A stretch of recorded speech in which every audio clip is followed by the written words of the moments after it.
Hello दोस्तों, Amit Ryan take info में आप सभी का स्वागत है। भारत सरकार की तरफ से एक न्यू स्कीम लागू की गई है जिसका नाम है महतारी वंदना योजना। इस स्कीम के अंतर्गत सरकार प्रत्येक महिलाओं को 1000 रुपये प्रति माह डायरेक्ट उनके बैंक अकाउंट में ट्रांसफर किया जा रहा है। जिन महिलाओं ने अभी तक आवेदन नहीं किया है या फिर आवेदन किया है या फिर उनका फॉर्म रिजेक्ट कर दिया गया है, तो महतारी वंदना योजना की नई लिस्ट आ गई है, तो आप फिर से आवेदन कर सकते हैं। तो वीडियो के माध्यम से स्टेप बाय स्टेप जानते हैं कि आवेदन करना कैसे है। अगर आप मेरे चैनल पर नए हैं तो प्लीज़ चैनल को लाइक एंड सब्सक्राइब करना बिल्कुल ना भूलें। सबसे पहले आपको महतारी वंदना योजना की ऑफिशियल वेबसाइट पे आ जाना है। इस वेबसाइट का लिंक मैं डिस्क्रिप्शन में भी दे दूंगा और आपको स्क्रीन पे भी दिख रहा होगा। यहाँ आप देख सकते हैं कि 1000 रुपये की वित्तीय सहायता प्रदान की जाएगी। ठीक है, तो ये आपको आवेदन करना कैसे है मैं आपको वीडियो में बताऊँगा।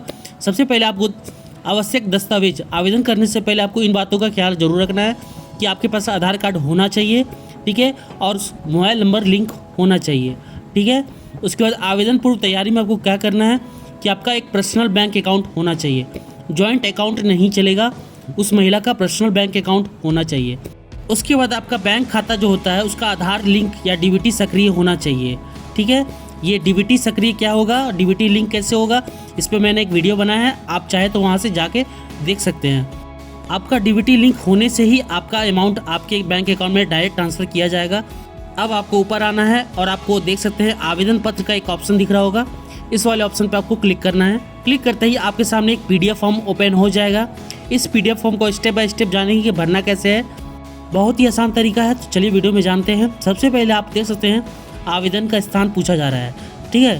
तो आप किस स्थान में है उसका स्थान यहाँ आपको हिंदी में टाइप कर देना है।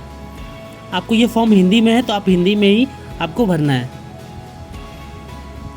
तो सबसे पहले आपको आवेदन का स्थान पूछा जा रहा है, तो आपको अपना आवेदन का स्थान यहाँ ऊपर में डाल लेना है। उसके बाद आपको दिनांक, जिस डेट को आप फॉर्म भर रहे हैं उस डेट को यहाँ डाल लेना है। उसके बाद आपको व्यक्तिगत जानकारी देनी है, ठीक है। तो आवेदिका का प्रकार क्या है, विवाहित है तो विवाहित पे टिक करना है, अगर विधवा है तो विधवा पे टिक करेंगे, ठीक है। अगर तलाकशुदा है तो तलाकशुदा पे क्लिक करेंगे। इसमें से अगर विवाहित है तो विवाहित पे क्लिक कर लेंगे आपको, ठीक है। उसके नीचे आपको आवेदिका का नाम आधार कार्ड के अनुसार, ठीक है। तो जो भी आप डिटेल भरेंगे याद रहे कि आपको एज पर आधार ही डालना है। तो आवेदिका का जो नाम है वो आधार में क्या नाम है वो डालेंगे। सबसे पहले आप देख सकते हैं राइट पे एक फ़ोटो का भी ऑप्शन आ रहा है, तो आपको उस महिला का फ़ोटो भी आपको यहाँ डालना है, ठीक है, चिपकाना है इस फॉर्म में। उसके बाद आपको आवेदिका का नाम है जो वो फिल कर लेंगे। पति का नाम क्या है वो आपको फिल कर लेना है। आवेदिका के पिता का नाम क्या है वो आपको फिल कर देना है। फिर आवेदिका का जन्म तिथि क्या है वो आपको यहाँ फिल कर लेना है। फिर जन्म तिथि के सत्यापन हेतु दस्तावेज का विवरण, ठीक है। अगर आपके पास डेट ऑफ बर्थ का एक प्रूफ मांगा जा रहा है, ठीक है, तो आपके पास अगर जन्म प्रमाण पत्र है तो उस पर टिक कर देंगे। अगर आपके पास पैन कार्ड है तो उस पर टिक कर देंगे, या फिर आपके पास मार्कशीट है 10वीं की तो उस पर टिक कर देंगे, ठीक है। आवेदिका की जाति किस कास्ट से है वो कास्ट आपको यहाँ फिल करना है, और क्या वर्ग है आपको यहाँ टाइप कर देना है। क्या आवेदिका विशिष्ट पिछड़ी जाति श्रेणी से है, हाँ या ना। अगर आप हाँ पे है तो आपको किस श्रेणी से है वो आपको इस पर टिक करना पड़ेगा कि अगर आप कमार है या फिर बैगा है, ये कुछ श्रेणी दी गई है उसमें आपको टिक करनी है। अगर ना है तो नहीं पे टिक करेंगे, ठीक है। फिर आवेदिका का स्थायी पता क्या है वो आपको यहाँ फिल कर देना है, ठीक है, ब्लॉक के साथ, वार्ड नंबर के साथ, आंगनवाड़ी केंद्र का नाम के साथ में या कोड के साथ में। ये पूरा फिल आपको करना पड़ेगा, पता एज पर आधार, ठीक है। जो एड्रेस रहेगा वो एज पर आधार रहेगा, और आंगनवाड़ी केंद्र का कोड वोड सब आप फिल कर लें अपने नियर आंगनवाड़ी को। फिर आवेदिका का आधार कार्ड क्रमांक क्या है तो आधार संख्या यहाँ डाल लेना है। उसके नीचे फिर आवेदिका के पति का आधार कार्ड संख्या वो भी आपको यहाँ नीचे फिल कर लेना है। अगर आप विधवा है या तलाकशुदा है तो वो आपको ये ब्लैंक छोड़ देना है, ठीक है। उसके बाद आपको इस फॉर्म को अपना नीचे दूरभाष नंबर मांगा जा रहा है सत्यापन करने के लिए, ठीक है, प्रमाणित करने के लिए आपको यहाँ दूरभाष नंबर या मोबाइल नंबर है तो मोबाइल नंबर आपको यहाँ नीचे फिल कर देना है।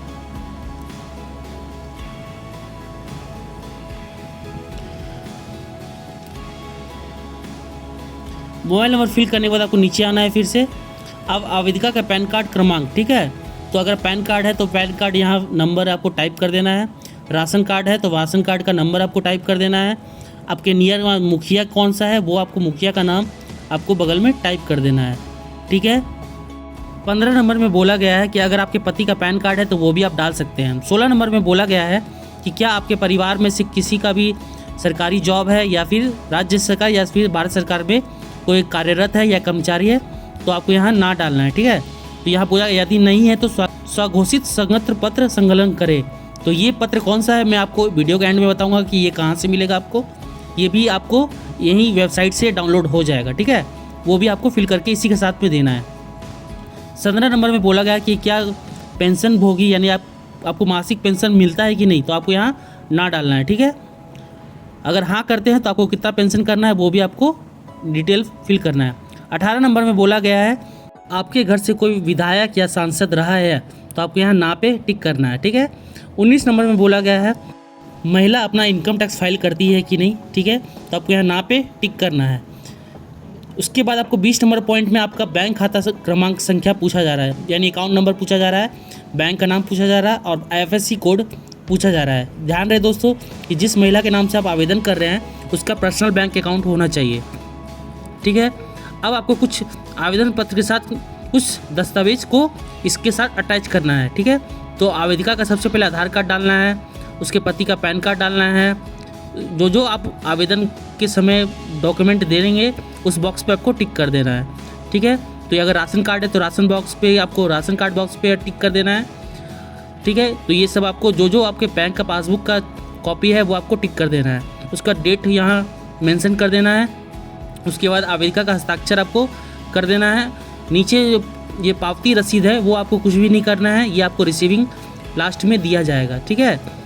अब जब आवेदन फॉर्म सबमिट करोगे तो आपको पावती रसीद के रिसीविंग मिलेगा, ठीक है। तो अब ये स्वघोषित संकलन पत्र क्या है ये आपको मैं बता देता हूँ। सबसे पहले आपको साइट पे आना है और ये वाला ऑप्शन जो दिख रहा है शपथ पत्र, इस वाले ऑप्शन पे आपको क्लिक करना है।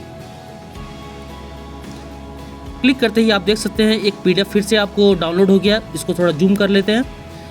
महतारी वंदन स्वघोषित शपथ पत्र, ठीक है। तो महिला का नाम, पति का नाम, पता, अस्थाई पता क्या है, ठीक है।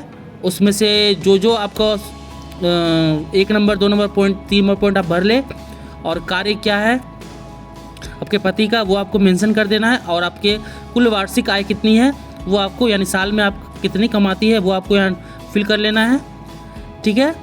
ये सब आपको डिटेल फिल करके फिर आवेदिका का हस्ताक्षर यहाँ कर लेना है। उसके बाद आपको उसी फॉर्म के साथ इस फॉर्म को सबमिट कर देना है, ठीक है। आपको नीचे आना है। अब आपको यहाँ गवाह का हस्ताक्षर लिया जाएगा, ठीक है।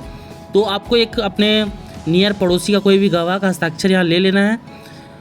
वहाँ नाम डालेंगे, उसका पता डालेंगे, फिर आवेदिका का हस्ताक्षर, यहाँ नाम, अब पूरा पता, ये सब फिल करके आपको जो फॉर्म है उसी फॉर्म के साथ इसको अटैच कर लेना है और अपने नियर आंगनवाड़ी या फिर नियर मुखिया पंचायत में आपको इसको सबमिट कर देना है।